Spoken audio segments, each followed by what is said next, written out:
பிதாமகனே, போய்விட்டாயா? கிராமத்து ராஜாவே, இறந்துபட்டாயா? எங்கள் மண்வாசனையில் இன்று சாவு மணக்கிறதா? அடைத்து கிடந்த திரை உலக கதவுகளை திறந்த வெளிக்கு திறந்து விட்டவனே, ஆகாயத்திற்கு அடுத்து அதிக நட்சத்திரங்களை அறிமுகம் செய்தவனே, என்னையும் சுயமரியாதையோடு சுடரொளி வீசச் செய்தவனே, உடன்பிறப்பே, இரத்தத்தின் இரத்தமே என்ற தலைவர்களின் மொழிக்கு இணையாக என் இனிய தமிழ் மக்களே என்ற ரத்தின சொற்களுக்கு முத்திரை சேர்த்தவனே, நீ மாயக்காரன்.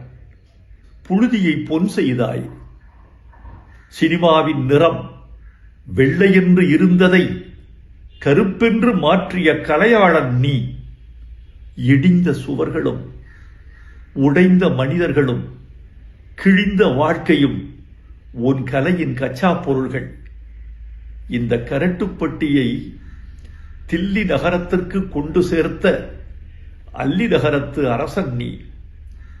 இனி நான் எப்படி தனியாக தேனி போவேன்? மேற்கு தொடர்ச்சி மலை அருவிகளால் அழுது கொண்டே கேட்குமே, எங்கே பாரதி ராஜா? கத்தாழங்காட்டு கரிச்சான் கேட்குமே, எங்கே பாரதி ராஜா?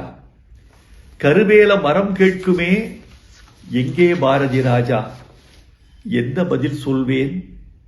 எப்படி நான் தனித்திருப்பேன்? நீ தூரிகை, நான் வண்ணம். நான் தூரிகை, நீ வண்ணம். தூரிகை இல்லாமல் வண்ணமும், வண்ணமில்லாமல் தூரிகையும் என்னத்துக்காகும்? நீ அறிவாள், நான் கைப்பிடி. நான் அறிவாள், நீ கைப்பிடி. அறிவாள் இல்லாத கைப்பிடியும் கைப்பிடி இல்லாத அறிவாளும் என்னத்துக்காகும்? என்னை அழவிடு, என்னை அழவிடு. உடம்பின் உப்பெல்லாம் கண்ணீராய் கரையட்டும். இனி என்ன எழுத? நடிகர் திலகம் போல் நானும் புலம்புகிறேன். பூங்காத்து திரும்புமா? என் பாட்ட விரும்புமா? பாராட்ட, மடியில் வச்சு தாராட்ட எனக்கொரு தாய்மடி கிடைக்குமா? முதல் மரியாதை செய்தவனே, உனக்கென் இறுதி மரியாதை.